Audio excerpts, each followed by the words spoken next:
Bonjour Victor Pourchet. Bonjour Pierre, bonjour à tous. Température caniculaire sur presque toute la France. Le pic de l'épisode de chaleur, c'est pour aujourd'hui. 70 départements sont en vigilance orange ou rouge, jusqu'à 43 degrés attendus dans le sud-ouest.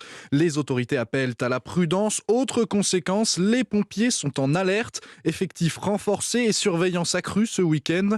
Une situation anormale en cette période de l'année, comme l'explique Marc Vermeulen, directeur du SDIS de Gironde. Alors, il y a plusieurs éléments défavorables, c'est la chaleur, ce qui va nous amener à avoir une sécheresse au niveau de la végétation, des vents qui sont prévus comme étant des vents d'est, en règle générale des vents qui sont plutôt propices à la propagation des incendies. On n'est pas à la fin du mois de juin et déjà on est sur ce niveau d'alerte. C'est plutôt inédit, on a plusieurs semaines d'avance sur la période et on a déjà eu affaire à quelques feux ces derniers jours.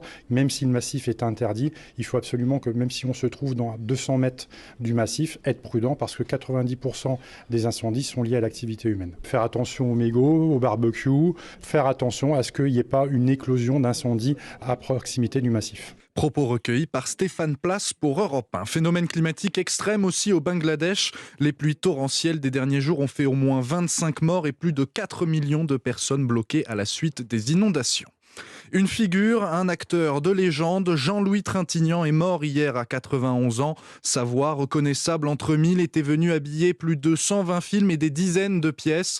Icône des deux mondes, celui des planches et celui du grand écran. Mathieu Limongi, vous revenez sur cette carrière incroyable et sur un homme aux multiples facettes. Je voudrais te parler. Non. De multiples facettes, 180 rôles au total et un homme plein de mystères. Parmi ses nombreux visages, celui du séducteur dans le film de Roger Vadim et Dieu créa la femme. En 1956, le monde découvre Jean-Louis Trintignant aux côtés de Brigitte Bardot. 10 ans plus tard, grâce à Claude Lelouch, le séducteur devient pilote au cœur tendre dans Un homme et une femme. Il remporte une première Palme d'Or à Cannes. C'est un amoureux du jeu, sa centaine de films, un amoureux des textes aussi, les poésies qu'il récite et le théâtre. Si j'étais acteur, c'est parce que je suis très timide et c'était une façon un peu de me cacher derrière un personnage. Alors j'ai joué des personnages différents. Peut-être aussi parce que je suis quelqu'un d'un peu banal et terne. Souvent, il quitte les planches comme le grand écran annonce la fin puis disparaît. Il s'éclipse dans son Gard natal. À Uzès, il retrouve ses oliviers, ses vignobles, aussi magistral que secret. C'est ici qu'il s'est éteint paisiblement à l'ombre des lumières qui l'ont tant de fois appelé. Après Belmondo, encore un frère qui part et je suis bouleversé, a réagi l'acteur Alain Delon.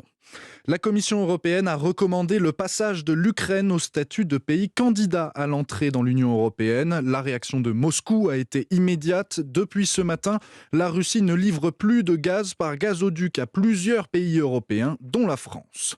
Un mot de sport pour finir avec du rugby. Qui retrouvera Castres en finale du top 14 ? C'est tout l'enjeu du match entre Montpellier et l'Union Bordeaux-Bègles ce soir. Le choc aura lieu à Nice et ce pourrait être le dernier pour 4 joueurs. 4 anciens internationaux qui ont annoncé prendre leur retraite à l'issue de la saison. Parmi eux, côté Montpellier, Guilhem Guirado, ancien capitaine des Bleus. Ça reste dans un coin de ma tête forcément et je mets toujours le collectif devant moi donc voilà, c'est le collectif qui prime avant tout. Depuis le début de la saison que j'ai commencé la préparation physique, je sais que tout est une dernière fois donc j'en profite, je savoure mais ce qu'on s'est promis aussi c'est de ne pas s'arrêter ce soir-là donc on espère qu'on fera un gros match et qu'on donnera rendez-vous vendredi soir au niveau du Stade de France pour cette finale. Guilhem Guirado au micro européen de Cédric Chasseur.